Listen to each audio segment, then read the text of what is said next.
Republic Bharat और कू की बस का सफर रामपुर पहुंचा तो रामपुर की जनता का मिजाज हमने टटोलने की कोशिश की। चुनाव करीब है, रामपुर की जनता क्या सोचती है इस बारे में हम चर्चा करेंगे। नमस्कार, स्वागत है आपका रिपब्लिक भारत की डिजिटल में। मैं हूं आपके साथ विवेक चांडिल्य। नमस्कार, मैं हूं आपके साथ सृष्टि पांडे।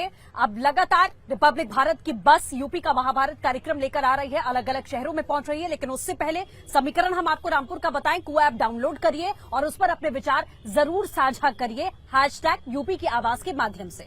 बिल्कुल, अगर रामपुर की बात करें सृष्टि, तो रामपुर में जनता का मिजाज वहां पर जैसे अगर हमने बाकी सीटों की हमने बात की, हम बाकी जगहों पर गए उत्तर प्रदेश में, लेकिन रामपुर में जो एक बात अलग देखने को मिली वो ये थी कि वहां आम आदमी पार्टी के फेवर में भी हमने देखा कि कुछ आवाजें बुलंद हो रही थी।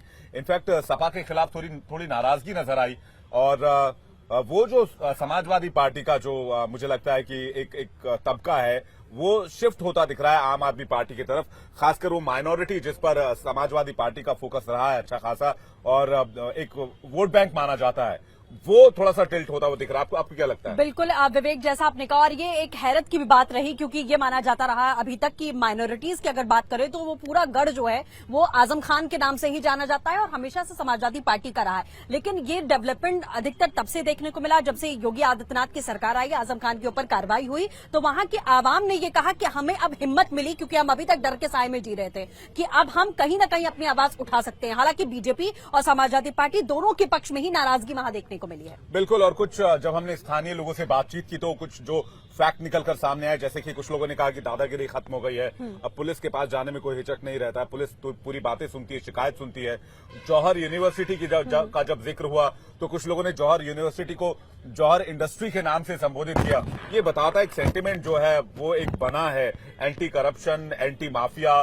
पिछले 5 साल में मुझे लगता है कि ये एक की फैक्टर है योगी सरकार के लिए। बिल्कुल, और योगी सरकार की शुरुआत से पूरी कोशिश रही, क्योंकि उन्होंने कहा कि हमने ये कार्रवाई जीरो टॉलरेंस के बेसिस पर की। वहां की जो आम जनता है उनकी जमीनों को किस तरीके से हड़प कर और उसे अपने कब्जे में आजम खान ने लिया था, उसे हमने छुड़ाया है और अब पूरी सेंधमारी करने की बीजेपी की कोशिश इन्हीं ग्राउंड्स पर रही है। लेकिन एक फैक्टर ये भी माना जाता रहा है, जो राजनीतिक पंडित हैं वो इस तरफ भी फोकस करते हैं कि ऐसा उल्टा ना पड़ जाए बीजेपी का पासा कि सिंपैथी वोट मिल जाए समाजवादी पार्टी को इस बात से।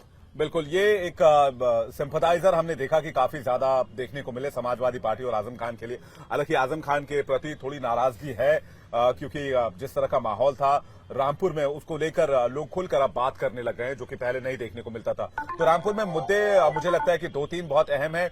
एक तो डेवलपमेंट तो फर्स्ट है ही, इसके अलावा आपका एंटी माफिया, इसके अलावा एंटी करप्शन, ये तमाम जो मुद्दे हैं वो इस बार का की फैक्टर रहने वाले हैं। और मुकाबला बीजेपी, एसपी और आम आदमी पार्टी के बीच त्रिकोणीय होता दिख रहा है। 5 सीटें हैं, 2 अभी बीजेपी के पास हैं, 3 एसपी के पास हैं। लेकिन अगर एसपी के वोट बैंक में सेंधमारी होती है तो फिर वो जो वोट है वो शिफ्ट हो सकता है आम आदमी पार्टी की तरफ। बिल्कुल, और कांग्रेस की अगर बात करें तो हर जगह की तरह, जैसे हमने सर्वे किया और देखा और यूपी का महाभारत हमारा कार्यक्रम चल रहा है, कांग्रेस पार्टी हर जगह ना के बराबर है। यहां पर भी कांग्रेस पार्टी की जगह हमें आम आदमी पार्टी ज्यादा बेहतर दिखी है कि उनका कंपटीशन ज्यादा तगड़ा यहां पर दिखाई दे रहा है। बसपा और कांग्रेस पार्टी एकदम ठंडे बस्ते में है। बिल्कुल, ये बहुत इंपॉर्टेंट बात आप कह रही हैं। एक जो गैप क्रिएट हुआ है बीएसपी और कांग्रेस की वजह से, उसको आम आदमी पार्टी भरने की कोशिश कर रही है, लेकिन आम आदमी कुछ चुनिंदा सीटों पर ज्यादा फोकस कर रही है।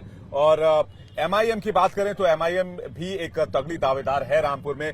तो अगर आप समाजवादी पार्टी जिनका वर्चस्व था रामपुर में, उनके साथ आप एमआईएम को जोड़िए, आम आदमी पार्टी को जोड़िए, एसपी माफ कीजिएगा बीएसपी और आपके साथ कांग्रेस भी है, तो एक तरफ बीजेपी का एक वोट बैंक है निश्चित है, जो कि बहुत कम शिफ्ट होता है। हालांकि इस बार एंटी इनकम्बेंसी में क्या रूल करेगा वो देखने वाली बात होगी। लेकिन दूसरी तरफ वोटों के जो दावेदार हैं उसमें एसपी, बीएसपी, कांग्रेस और आम आदमी पार्टी और एआईएमआईएम भी शामिल हो जाती है। तो मुझे लगता है कि ये जो इलाका है, खासकर रामपुर हो गया, रायबरेली, माफ कीजिएगा बरेली हो गई, या फिर संभल की बात करें, इस एरिया में मुकाबला बहुत धमाकेदार है। बिल्कुल, और बेसिकली जो अभी तक कहा जाता था कि गढ़ जो है सपा का रहा है और सपा यहां से जाने वाली नहीं है, ये हमेशा से बात होती रही। लेकिन बीजेपी की पुरजोर कोशिश है कि सेंधमारी करके किसी तरीके से जो सीटें अभी सपा के पास में हैं वो इनके पास में आए और एक बार फिर से वर्चस्व सपा का पूरी तरीके से खत्म हो। कोशिश बीजेपी लगातार यही करने वाली है। अब कितनी सफल होगी ये वक्त बताएगा, लेकिन टक्कर सपा और बीजेपी में पूरी 50-50 देखने को मिलेगी। बिल्कुल, रामपुरी में जैसे रामपुर में रामपुरी